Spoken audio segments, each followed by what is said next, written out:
Hello and welcome to the Beginner's Guide to Vintage Story. This game is full of customization features and has easy access to mods from the community. Explaining all these features will need multiple videos, so for now I'm just going to focus on the easiest and hardest customization options. The absolute easiest mode is Creative. It is the only version with the super flat terrain option, and the only game mode which gives you access to every item in the game and the ability to fly. You are also essentially immortal in creative mode, as no creature will attack you. Even if you fall from very, very high, you will land safely on the ground. If you wish to change your game mode, simply type /game mode, followed by either a 1 for survival, a 2 for creative, or a 3 for spectator. In spectator, you are invisible and can pass through blocks with ease.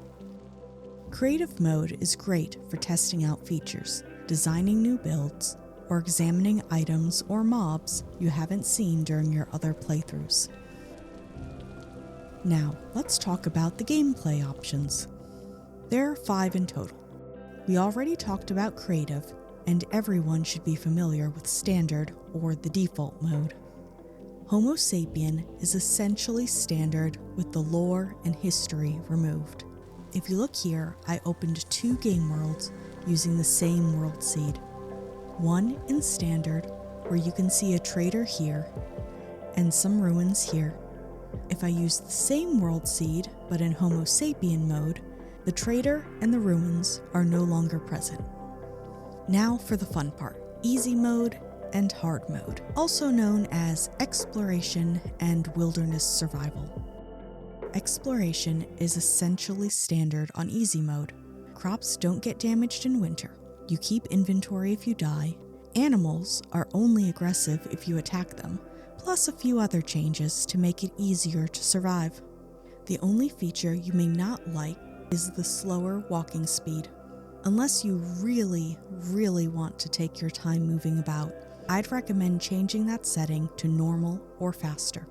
Of course, the game could be made even easier. For super easy mode, change these settings.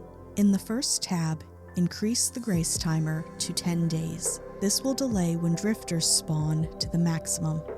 In the survival challenges tab, increase player health to 35 and max out the regeneration while minimizing the hunger. Max out lung capacity and walk speed. Make creatures never hostile so they will never fight back, and minimize creature strength to make them very weak. Creature swim speed only matters if you plan on domesticating the animals or using beast pits to make them easier to hunt. Reduce food spoilage to 25% and maximize sapling growth. For tools, max out durability and mining speed. And for the map, you might as well make it color accurate. Temporal stability and storms should already be off, so you can skip that part. Lastly is world generation. If you like hot springs, max out geological activity. If you want the equator and poles to be closer, then decrease the polar equator distance. If you think 5,000 is too close, you can up it to 10,000. To make in-game lore easier to find, you can drop the story structure distance to 15%. Lastly is ore and minerals. Up the global deposit to 300% and make both copper and tin very common. And that is everything you need for super easy mode. But what about hardcore? Wilderness survival is more difficult than standard, but not quite hardcore. If you want real hardcore, you'll want to change a few other settings. The most obvious one is the number of lives. You will have only 1. Starting climate only matters if you match it to your durability and the global temperature. Even then, you are more likely to die from starvation before the heat or cold becomes an issue. We'll come back to that later when I attempt to survive in the hottest and coldest settings. The respawn and death timer don't matter if you only have one life, so we can skip that part. Block gravity, cave-ins, fire from lightning, and the inability to carry water sources are already selected. Health is set to 10, but you can lower it to 5 for a bigger challenge. You can also lower your regen to 25% and increase your hunger to 200%. Decrease lung capacity to 10 seconds. Body temperature can stay as is unless you want to mess with the global temperature or starting climate. Walk speed can also remain normal, since any faster would make the game easier, and any slower would make it unreasonably dull. Creatures are already aggressive, but you can make them more deadly by maxing out their strength and swim speed. Max out the food spoilage while minimizing sapling growth to make maintaining resources more difficult. Minimize tool durability and mining speed. As for the map, not having it will increase the difficulty, but I consider it optional since tools like the Prospector pick rely on it. Temporal stability is already on, but you can make it harder by changing the storm to every 3 to 6 days and length to 200%. The respawn of the temporal gear doesn't matter since you won't be respawning. Most of the world gen settings are fine as they are. Reduced land cover may make finding ores more difficult, but you don't want to make it impossible to play. The only other feature that could increase difficulty is the global temperature, but that only matters if you have kept your regen and hunger at a reasonable difficulty.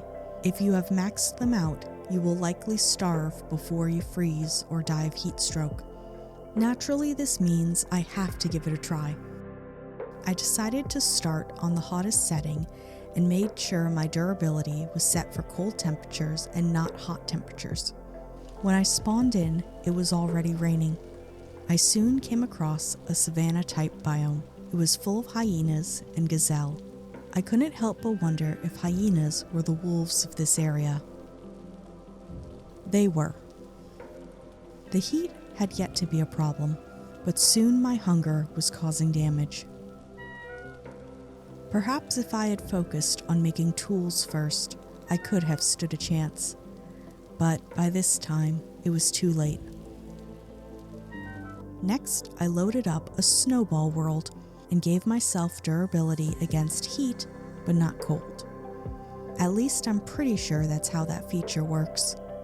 But seeing as I took 0 damage from cold or heat, I had my doubts. I tried another world with resistance to cold turned up, but it didn't seem to make a difference. Perhaps that feature needs a bit of work, or maybe it only applies when it's raining or at night. In any case, I spawned on what I can only assume is an iceberg and took great care in climbing down. I knew I could find at least a few trees. The problem would be finding enough flint. I took a moment to admire the beautiful, icy landscape. Survival in this type of world may be grim, but building here would be absolutely gorgeous. I had to stop admiring the view due to my rapidly decreasing health. No matter how many trees I found, it would mean nothing if I couldn't find flint for tools and grass to make fire. Sadly, I starved to death in this world as well. Playing in extreme climates could be a lot of fun, but I would not suggest doing so with hardcore settings. Not unless you expect a very short playtime, or have otherwise mastered this game. And there you have it, how to customize Vintage Story for the hardest of hardcore settings. Naturally, you don't have to use all these settings, as turning all of them to the maximum could make the game impossible. But if you like a challenge, it might be worth a try. I hope you enjoyed this video. There are more customizations to explore in the future. Thanks for watching, and take care of yourself.